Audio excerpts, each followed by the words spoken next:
रुपेश बाजार गया था। वहां वह देखता है कि पास वाले गार्डन की तरफ काफी भीड़ लगी हुई है। वह भी भीड़ वाली जगह पर पहुंच जाता है। वह देखता है कि लोग वहां पर भगवान कैसे प्रकट हो सकते हैं, इस बात पर बहस कर रहे हैं। तभी रुपेश को उसका दोस्त राजू वहां दिखाई पड़ता है। रुपेश पूछता है, राजू भाई, ये भगवान प्लीज तुरंत प्रकट हो वो क्या है? राजू कहता है, रुपेश, भगवान प्लीज तुरंत प्रकट हो वो एक पुकार का प्रोग्राम है, जिसमें भगवान से बिना भ्रम के सबको दिखते, सबसे बातचीत करते, सबको बिना भ्रम के गोद लेते, सबको बिना भ्रम के लाड दुलार करते, सदा सदा के लिए प्रकट रहने वास्ते एक निवेदन किया जा रहा है।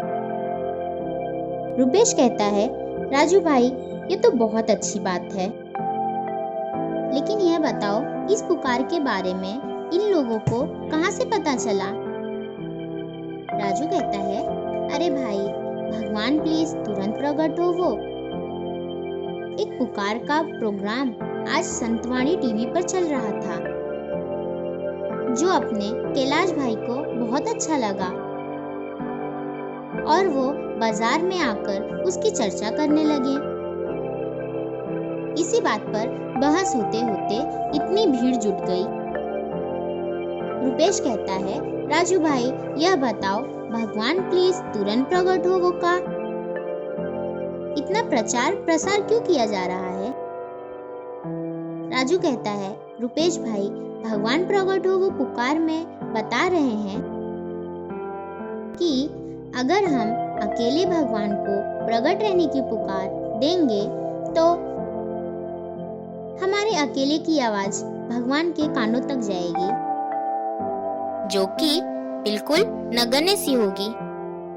लेकिन अगर कोई एक भाई या बहन और पुकार लगा देते हैं तो पुकार की ताकत दोगुनी हो जाएगी। फिर वह और 2 को बताएगा, फिर 4 हो गए, 4 से 16, 16 से 256। इस प्रकार से जब लाखों करोड़ों की पुकार भगवान के कानों तक जाएगी तो शायद वह दयालु भगवान प्रकट रहने की सोच ले।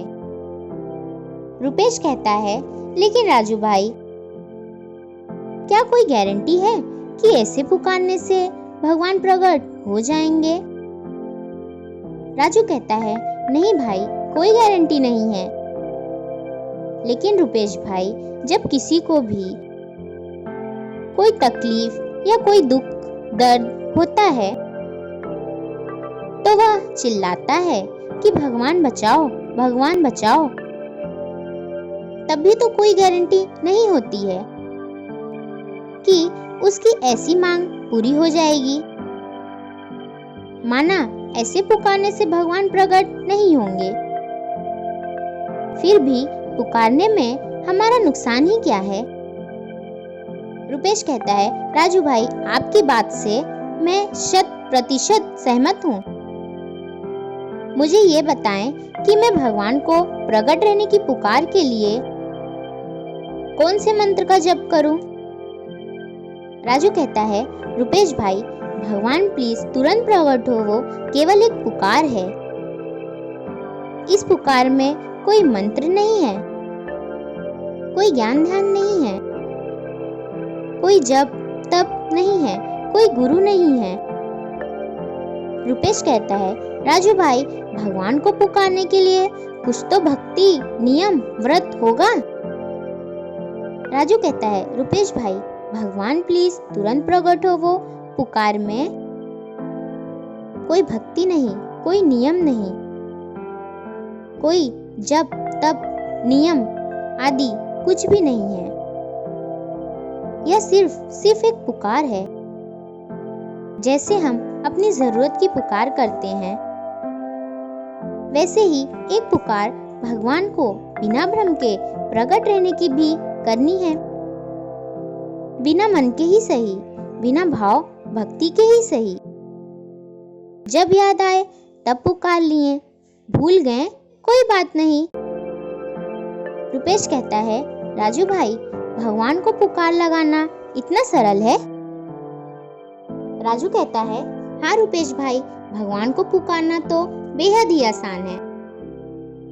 भगवान को कभी भी, किसी भी भाषा में, कहीं से भी, कैसे भी पुकार सकते हैं।